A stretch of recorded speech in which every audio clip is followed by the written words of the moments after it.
আরে এসো এসো বিজ্ঞানী এসো। বাবা, পণ্ডিত এসেছে। বারে আসবো না? তুমি আমাদের বিপদে আপদে কিভাবে রক্ষা করো, আর তোমার বিপদে আমরা আসবো না, তা কি হয়? আমাদের বিপদে আর ভয় নেই। গোপাল যেখানে নেই সেখানে আমরাও নেই। হ্যাঁ, গোপাল, আমরা ঠিক করেছি কাল থেকে আমরা তিনজন রাজসভাতে যাব না। একদম ভুলেও ওই ভুলটা করো না বিজ্ঞানী। তোমরা যদি রাজসভায় না যাও তবে আমি খবর পাবো কি করে? মহারাজ যে একা হয়ে যাবেন। তুমি এখনো মহারাজের কথা ভাবো? আমাকে তাড়িয়ে দিলেও মহারাজকে আমি শ্রদ্ধা করি। মহারাজের কোনো ক্ষতি হলে রানীমার উপর তার প্রভাব পড়বে। আমি সামান্য একজন ভাঁড়, লেখাপড়াও সেরকম করে করতে পারিনি। আমি আইনের কথা কি করে বুঝবো বলুন? তবুও সবার সাথে কথা বলতে বলতে এইটুকু বুঝেছি যে কঠিন জীবনে কখন কাকে কোন বিচারে ফেলে দেয় তাকেও আগাম বলতে পারে না মহারাজ। আবার তুমি বড় বড় কথা বলছো গোপাল। তোমার ওই বড় বড় কথাগুলো তোমার নিজের কাছেই রাখো। মাঝে মাঝে তোমার কিছু ভক্ত যারা তোমাকে জ্ঞানী গোপাল ভাবে তাদেরকে শুনিও। মূল কথাটাই মন্ত্রীমশাই বুঝলেন না, না বুঝে গোপালকে যা নয় তাই বলে গেলেন। থামো তো মন্ত্রী, থামো থামো। কিছু কিছু মানুষ থাকে যারা একটু বেশি কথা বলে, নিজেদের জাহির করতে চায়। আরে ওদের কথা বলাটুকু কেড়ে নিলে ওরা কি করে বাঁচবে? ওরা কথা বলে যাক, ওদের কথার গুরুত্ব না দিলেই চলবে। ঠিক আছে মহারাজ, আপনার যা ইচ্ছে। ঠিক আছে মহারাজ, যখন আমার আপনার কাছে কোনো গুরুত্বই নেই তখন আর আপনার সভায় আমার কি প্রয়োজন? যদি মহারাজের আজ্ঞা থাকে তাহলে আমি রাজপ্রাসাদ থেকে বিদায় নিয়ে নিচ্ছি। তুমি চলে যাবে? যাও, জেনে রেখো তোমাকে কিন্তু বরখাস্ত করা হলো। আর এই রাজসভায় তোমার কোনো প্রয়োজন নেই। মহারাজ, তবে আমাকে আজ্ঞা দিন।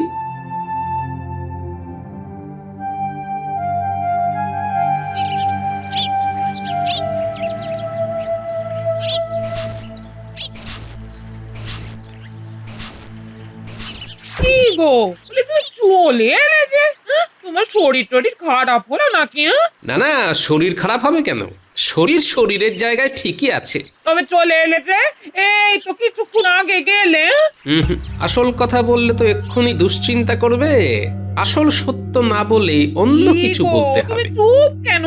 কি বলবো বলো তো? বলে তুমি বিশ্বাস করবে? বলো, কেন চলে এলে? অনেকদিন ধরে মন করছিল তোমাকে নিয়ে একটু তীর্থে যাব গিন্নি। সেটা নিয়ে ভাবতে ভাবতে দিলাম মহারাজকে বলে। উমা, তা শুনে মহারাজ কি বললেন? তা শুনে মহারাজ বললেন, তা গোপাল যাও, দিন কয়েকের জন্য গিন্নিকে নিয়ে ঘুরে এসো। উমা, তাই বললেন মহারাজ? তা কোথায় যাবে বলে ঠিক করেছো? শুনুন শুনুন শুনুন, মহারাজের আদেশে আজ থেকে গোপাল ভাঁড়কে রাজসভা থেকে বহিষ্কার করা হলো। গোপাল ভাঁড়ের সাথে রাজসভার আর কোনো যোগাযোগ থাকবে না। শুনুন শুনুন শুনুন। মানে? মানে মানে এটাই সত্য, কখনো চাপা থাকে না। তুমি আমাকে মিথ্যে কথা বললে? আমি ভাবতে পারিনি গো যে মহারাজ এইভাবে কৃষ্ণনগরের মানুষকে জানিয়ে দেবেন। তুমি আমাকে মিথ্যে কথা বললে? কি হয়েছিল বলো? বলবো গিন্নি, সব বলবো।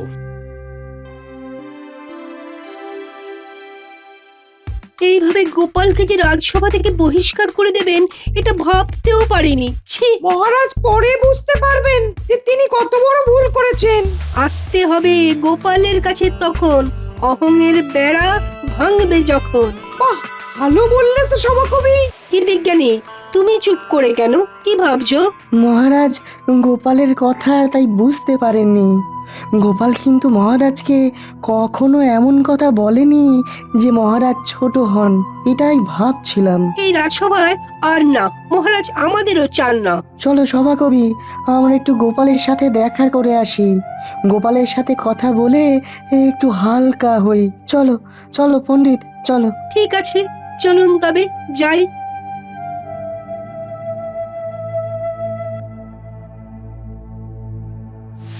এই বেশ ভালো হলো, কি বলেন মন্ত্রীমশাই? নিজে যেচে পড়ে বংশদণ্ড নিজের ঘাড়ে নিয়েছে। আমি তো শুধু আগুনে একটু ঘি দিয়েছি। বেশ হয়েছে, এইবার রাজসভাকে মনের মতন করে গড়ে তুলতে হবে। কি সেনাপতি, কেমন লাগছে? বেশ একটু ফুরফুরে লাগছে না? হ্যাঁ, তার লাগছে না, খুব লাগছে। গোপালকে কি সহ্য করা যায় নাকি? মহারাজ নিজেই মাথায় তুলেছেন, এবার বুঝতে পেরেছেন যে জুতো পায়েই পড়ে, জুতোকে মাথায় তুলতে নেই। জুতোকে মাথায় নিলে ওই ধুলো ময়লা মাথায় গিয়ে মাথাটাই মলিন হবে। কাল থেকে রাজসভাটা নিজের হাতে সাজাবো। আহা, সব নিজের লোক ঢোকাবো, গোপালের জায়গায় বটা ঘটাকে। আর তোমরা তো আমার হয়েই কথা বলবে। তোমাদেরকে নিয়ে আমার কোনো চিন্তা নেই। কিন্তু সভাকবি আর বিজ্ঞানী এই দুজনকে কিভাবে তাড়ানো যায়? তাড়িয়ে লাভ নেই, তাড়িয়ে লাভ নেই। আমরা সবাই এক হয়ে গেলে ওরা দুজনে বেকায়দায় পড়বে। ওদের তো এক ঘরে করে দেব, আর এক ঘরে থাকতে থাকতে ওরাও ক্লান্ত হয়ে পড়বে। তারপর ওরা কোনোদিন বিরক্ত হয়ে নিজেরাই ইস্তফা দেবে। এটা কিন্তু খুব ভালো ভেবেছেন মন্ত্রী মশাই। আরে আমি তো মন্ত্রী, ভাবাটাই আমার কাজ। আর এই ভাবি বলেই মহারাজ আমাকে বেতন দেন। আরে সবাই বলো দেখি, কোথায় যাচ্ছে? খুব সহজ প্রশ্ন মন্ত্রী মশাই, ওরা কুটকচালি করতে গোপালের বাড়ি যাচ্ছে। কি ঠিক বলেছি তো? হ্যাঁ, ঠিক বলেছো। কাল রাজসভায় জিজ্ঞেস করব সভাকবি আর বিজ্ঞানীকে। এখন সবাই যে যার বাড়ি যাও। আমাকে এখন বটা ঘটার বাড়ি ছুটতে হবে। কাল ওদের মহারাজের সাথে একটা দেখা করিয়ে দেব। একটা দেখা হয়ে থাক। হ্যাঁ হ্যাঁ, ওদের কাজের খুব প্রয়োজন। আসুন আসুন, ওদের বলে আসুন। যাই, আবার কাল সকালে রাজসভায় দেখা হবে।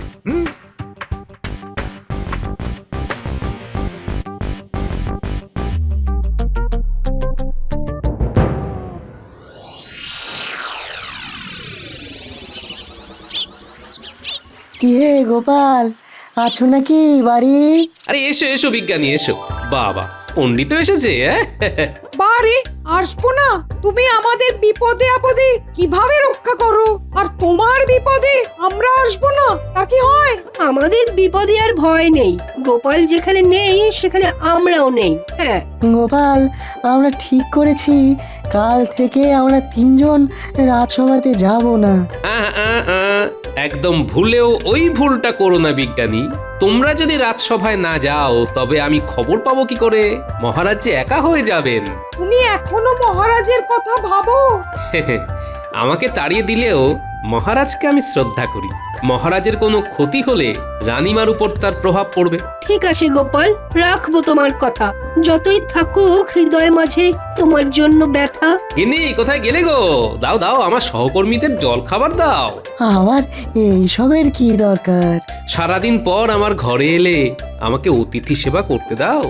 ওই তো গিন্নি এসে গেছে। এই যে মুড়ি আর নারকেল দিয়ে মেখে এনেছি, সবার জন্য নয়। হ্যাঁ, আমের সময় আমরে দাদা, জামের সময় জাম, সন্ধ্যাবেলায় নারকল মুড়ি, ঠান্ডা করে ভরি। এতদিনে একটা খবরের মতো খবর দিলেন বটে, মন একদম কিরকম ফুরফুরে হয়ে উঠলো। এবার তাহলে আমাদের মনোবাঞ্ছা পূর্ণ হবে। হবে মানে? হয়ে গেছে। কাল আমার সাথে রাজসভায় যাবি। গোপালের জায়গায় আমি তোদের বসিয়ে দেব। মহারাজ মানবে কেন? মহারাজ হয়তো অন্য কাউকে ভেবে রেখেছেন। ভেবে রাখলেই হবে? আমার একটা মত আছে না? ওসব নিয়ে একদম ভাববি না। জানবি তোদের মাথার উপরে মন্ত্রী আছে। ও মা গো, আপনি কি সুন্দর কথা বললেন, আমার প্রাণটা কেমন জুড়িয়ে গেল। এমনি ভাবে কেউ কোনোদিনও বলেনি। তার মানে কাল থেকে আমরা দুজনে রাজকর্মচারী। সকাল সকাল চলে আসবি, বুঝলি? তোদের প্রথম দিন তো, দেরি করা ঠিক হবে না। একদম চিন্তা করবেন না, আমরা সবার আগে ওখানে গিয়ে দাঁড়িয়ে থাকবো। হ্যাঁ, ঠিক আছে, আজ তবে আসি।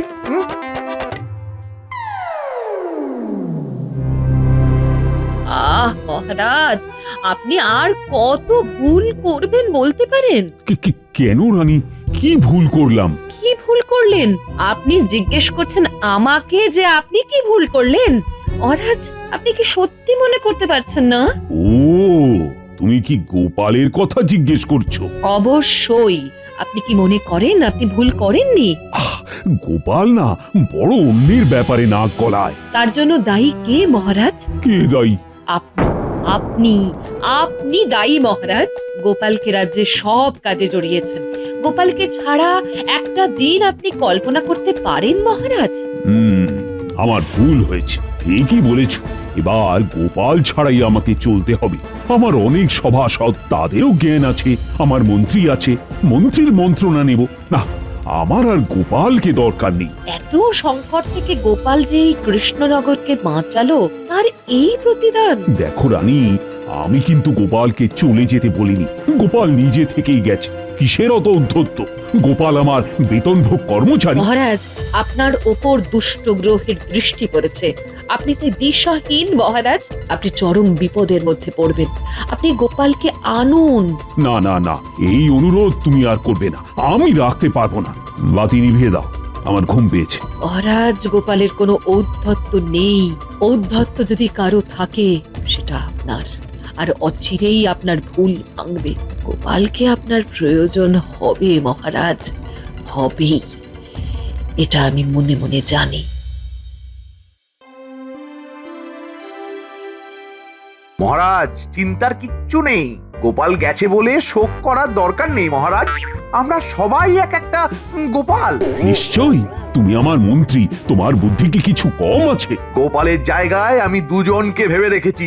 মহারাজ, মহারাজ, দুইজন এসেছে। কি হলো প্রহরী? কিছু সমস্যা হয়েছে? দুইজন চাষি বিচারের জন্য দাঁড়িয়ে একে অপরের সাথে খুব ঝগড়া করছে। পাঠিয়ে দাও। মহারাজ প্রস্তুত বিচারের জন্য।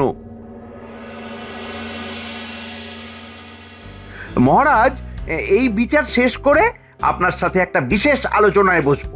কি আলোচনা? ওই যে তখন বললাম না, গোপালের স্থানে উপযুক্ত কাউকে গ্রহণ করতে হবে তো। গ্রহণ করব মানে? আচ্ছা ঠিক আছে, এই কাজটা হয়ে যাক, তারপর দেখছি। যথাজ্ঞা মহারাজ।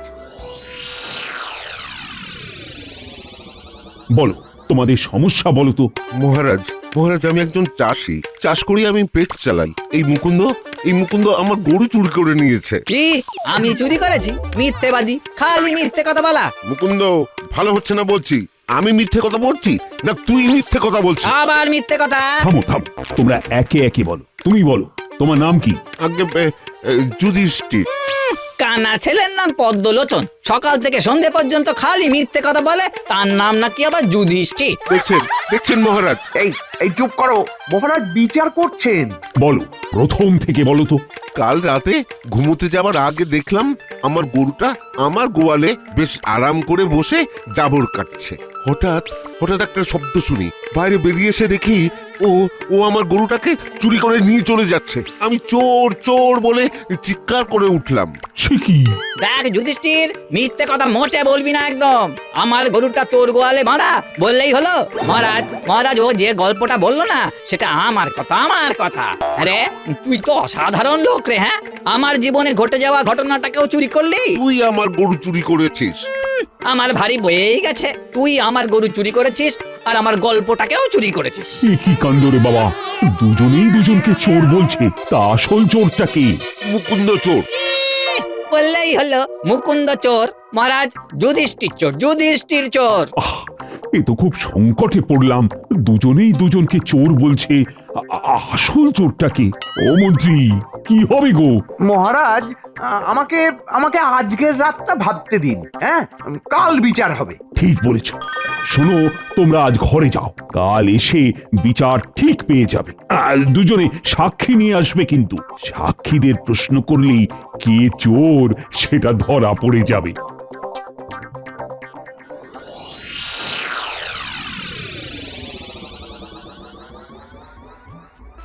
তাহলে আজ এই ঘটনা ঘটেছে।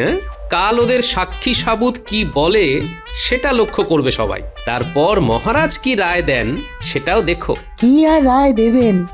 আমি দায়িত্ব নিয়ে বলছি, কালকেও এই রায়দান মুলতবি থাকবে। হ্যাঁ, মহারাজ ধরতেই পারবে না। নিন সবাইয়ের জন্য মুড়ি মাখা। হ্যাঁ, গোপাল বউ, তুমি একদম নিশ্চিন্তে থেকো। হ্যাঁ, গোপালের ডাক পড়লো বলে।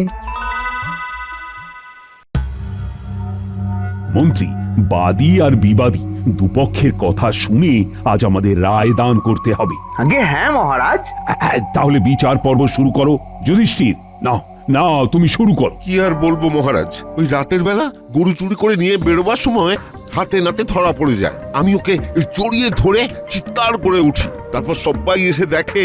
মুকুন্দ, এবার তুমি তোমার কথা বলো। নতুন আর আমি কি বলবো, আমার কথাগুলো তো ওই সত্যবাদী যুধিষ্ঠির চুরি করে বলে দিল। মহারাজ, বিচার আপনার হাতে। সাক্ষীদের ডাকো। গরু চুরি মামলার সাক্ষী হাজির হও। এসে গেছি মহারাজ। তোমার নাম কি? আমার নাম সাধু। সেদিনের ঘটনা বলো, যা দেখছো সত্যি বলবে কিন্তু। ঠিক আছে মহারাজ, সব কিছু সত্যি বলবো। সেদিন রাতে প্রচন্ড হাঁক ডাক শুনে ঘর থেকে বেরিয়ে দেখি দুজন দুজনকে জড়িয়ে ধরে চোর চোর বলে চিৎকার করছে। হ্যাঁ, তুমি চুরি করতে দেখোনি? না মহারাজ। হয়ে গেল। দ্বিতীয় সাক্ষীকে ডাকো মন্ত্রী। কি যে হচ্ছে কিছুই বুঝতে পারছি না। দ্বিতীয় সাক্ষী হাজির হও।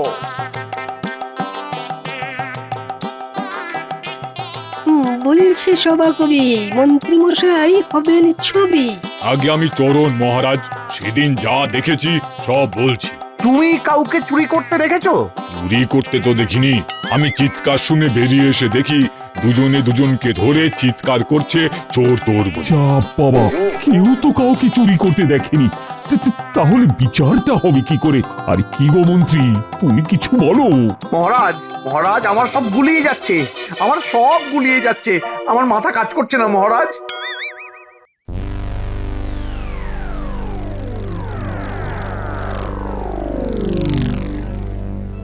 মহারাজ, আপনি পায়চারি করছেন কেন? কি হয়েছে? আপনাকে খুব চিন্তিত দেখছি।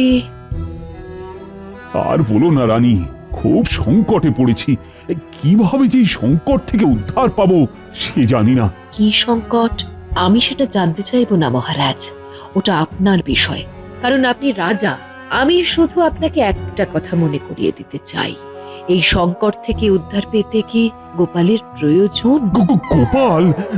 না না, গোপাল কি করে আসবে? ও তো আমার রাজসভা ত্যাগ করেছে। আবার মন থেকে ডাকুন, লোক পাঠান মহারাজ, দেখবেন গোপাল ঠিক চলে আসবে।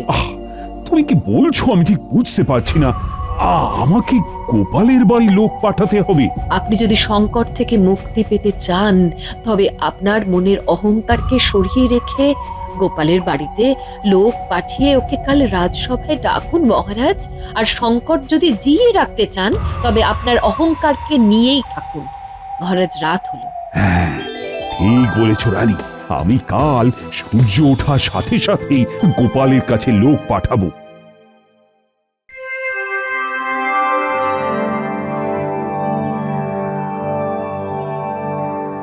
এই রে, গোপাল আবার কেন? তার মানে মহারাজ আবার ডেকেছেন। মহারাজের জয় হোক। বলুন মহারাজ, আপনার সভায় ভাঁড় গোপালের আবার কিসের প্রয়োজন পড়ল? বলছি, পুরনো কথা মনে করে আর কষ্ট পেও না গোপাল। তোমার বুদ্ধি আমার খুব প্রয়োজন। আমাকে এই বিপদ থেকে উদ্ধার করে দাও। আপনার বিপদ আমি জানি, দুই চাষির মধ্যে কে যে সত্যি বলছে সেটা জানা যাচ্ছে না। হ্যাঁ গোপাল, হ্যাঁ। ওদের ডাকুন, আজই বিচার শেষ করে কে চোর বলে দেব। ডাকুন মহারাজ ওদের। প্রহরী, ওদের নিয়ে এসো।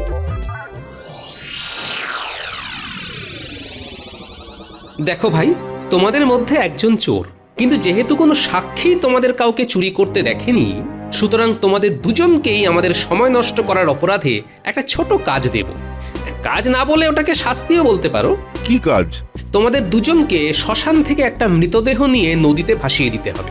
তোমাদের জন্য একটা মৃতদেহ সাদা কাপড়ে ঢাকা দিয়ে রাখা থাকবে। তোমরা দুজন মিলে সেই মৃতদেহটাকে কাঁধে করে খালি পায়ে নদীতে ভাসিয়ে দেবে। এই আজ তো অমাবস্যা, অন্ধকার।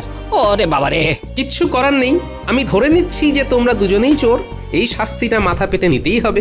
ঠিক আছে, তাই হবে।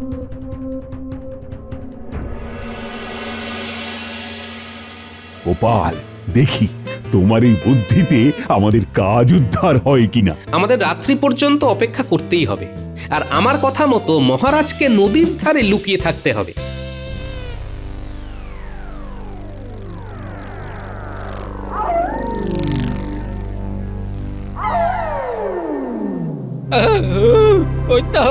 ওই তো সাদা চাদরে ঢাকা মৃতদেহ। এই সবের জন্য দায়ী তুই। একদম মিথ্যে কথা বলবি না, তুই আমার গরু চুরি করতে গিয়ে ধরা পড়েছিস। হ্যাঁ, এখন কার না কার মৃতদেহ কাঁধে করে বয়ে নিয়ে যেতে হবে। তোল।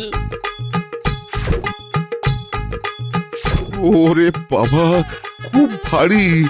এবার চল চল।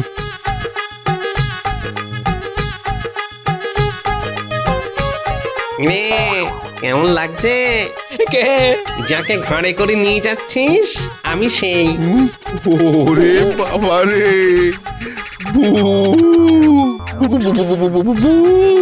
আরে আরে, এই আমাকে ছেড়ে দাও।